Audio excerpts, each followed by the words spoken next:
अस्सलाम वालेकुम, मैं हूं हसन जफर। यह है प्रोग्राम पॉलिटिकल जोन।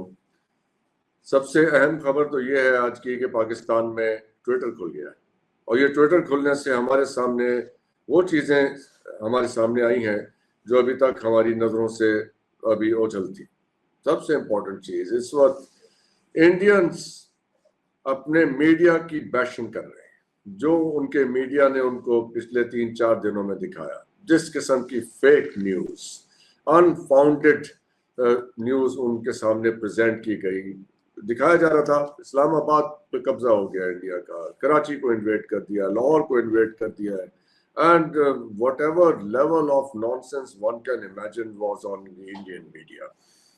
इसका क्या नुकसान हुआ है इंडियन मीडिया को?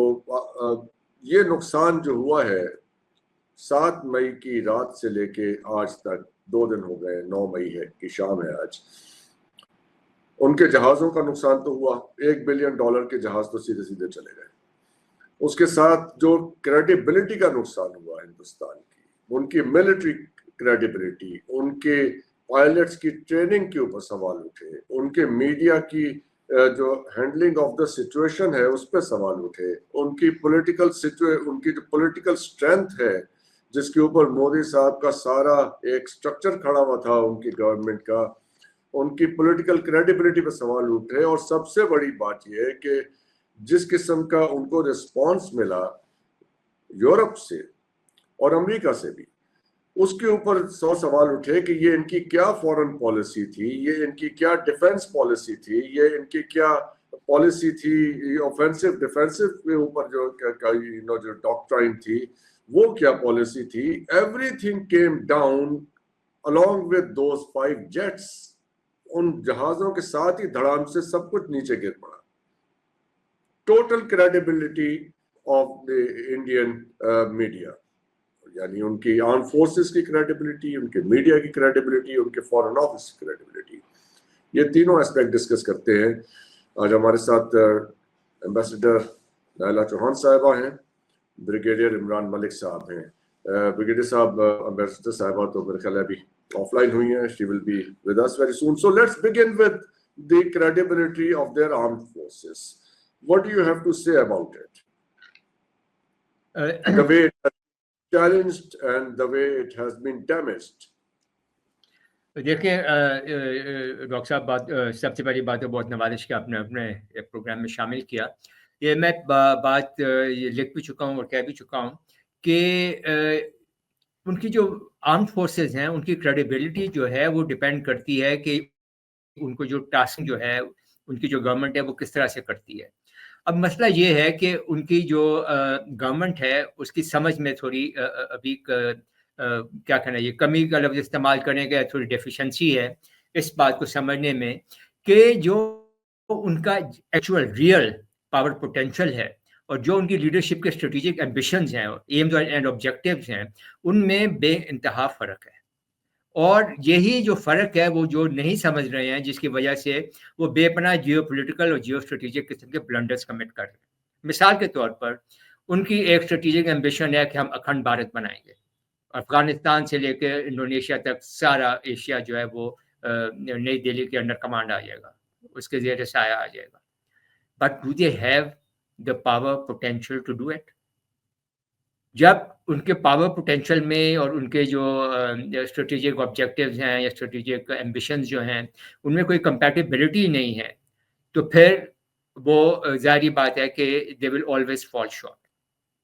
Now if their armed forces are forced to pursue these strategic ambitions और उनके पास वो कुव्वत नहीं है, वो स्ट्रेंथ नहीं है, वो टेक्नोलॉजीज नहीं है, वो ट्रेनिंग नहीं है, वो मैन पावर नहीं है, वो लीडरशिप, मोस्ट इम्पॉर्टेंटली इनकी आर्म फोर्सेस में वो लीडरशिप नहीं है, वो स्ट्रेटेजिक विजन और फोरसाइट नहीं है कि वो अपने जवानों को तैयार कर सके, तो वो फिर जाहिर बात है हर दफ़ा they will fall short. As far as Pakistan is concern, अगर हम खाली पिछले 2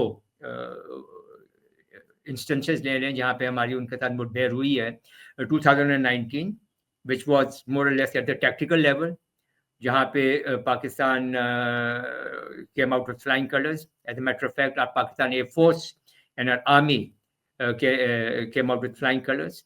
اور وہ جو کلیش تھا that ended with Pakistan firing the last shot بات ہوئی ہے. اس میں پھر سے ہماری ایئر فورس, ہماری آرمی, ہماری نیوی, ہماری تمام نیشن, ہماری government, they are all so far done extremely well and they have kept the Pakistani flag flying high.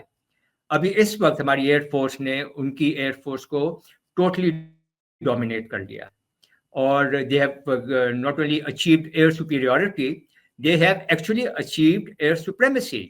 ان دونوں میں فرق کیا ہے؟ ایئر سپیریورٹی میں دونوں ایئر فورسز آمنے سامنے آتی ہے, مگر ایک کا پلڑا بھاری ہوتا ہے, جیسے کہ 2019 میں پاکستان ایئر فورس کا تھا. اب ایئر سپریمیسی کی حالت یہ ہے کہ پاکستان ایئر فورس ہوا میں آتی ہے تو دوسری طرف سے انڈین ایئر فورس کے جہاز سامنے نہیں آ رہے ہیں. وہ کم از کم پاکستان ایئر فورس کے جہازوں سے 300 کلومیٹر پلس کا فاصلہ مینٹین کر رہے ہیں کہ ان کے پی ایل رہے. اور لگ یہ رہا ہے, سننے میں یہ آ رہا ہے کہ انہوں نے اپنے سارے جو رفال اور جو دوسرے ہائی ٹیک جہاز ہیں ان کو انہوں نے ساؤتھ کی طرف شفٹ کر دیا ہے. اور یہ جو ایئر بیسز ہیں پٹھان کوٹ اور اعظم پور اور ہلوارہ جو بریگیڈیئر صاحب جاپان بھجوا دینے چاہیے, زیادہ سیف ہو جائیں گے. یہاں پہ انڈیا میں رکھنے وہ وہاں سے وہ ان کو شفٹ کر دیا گیا ہے. ابھی وہ نظر نہیں آ رہا ہے کیونکہ اس کے بعد اب وہ ڈرونس کے اوپر آ گئے ہیں اور اس طرح سے کر رہے ہیں. اس کے علاوہ جب آرمی کی ہم بات کرتے ہیں تو اس نے بھی پاکستان کی army has done an extremely good job. نہ صرف یہ کہ ان کے بریگیڈ ہیڈ کوارٹرز, ان کے بٹالین ہیڈ کوارٹرز کو انہوں نے نیوٹرلائز کیا ہے, ان کی بے شمار پوسٹ جو ہیں لائن آف کنٹرول کی دوسری طرف ان کو نیوٹرلائز کر دیا ہے. پھر ان کی جو آرٹلری گنز پوزیشنز جو ہیں جہاں سے وہ ہمارے اوپر آرٹلری شیلنگ کرتے ہیں ان کو کافی حد تک انہوں نے نیوٹرلائز کیا ہے. تو دین اوکے, یہ تو فوجی ہو گیا. نیوی کا ابھی تک رول اس لیے سامنے نہیں آیا کیونکہ ہندوستانوں کا راستہ اختیار نہیں کیا پاکستان کو کسی بھی طرح سے کوئرس کرنے کے لیے, مگر وہ اس کو بھی آزما لیں تو ہماری نیوی بھی کسی طرح سے آرمی اور ایئر فورس سے کم ثابت نہیں ہوگا. یہ ضرور کہنا چاہیے کہ ہمارا میڈیا اور خاص طور پر social media, print, electronic, informational, all aspects of our media have done an excellent job. They have not only blunted the mis and disinformation of the Indian media, مگر ان کی جو فیک نیوز جو ہے ان کے اور ان کے اوپر ایسی میم بنا کر ابھی لگائی ہیں کہ ہمیں ابھی بہت پاپولر ہوتی جا رہی ہے, اور بہت اچھے طریقے سے وہ ان کا جو ہے جھوٹ جو ہے اس کو وہ کلیئر کر رہی ہے, ثابت کر رہی ہے, سب کو دکھا رہے ہیں.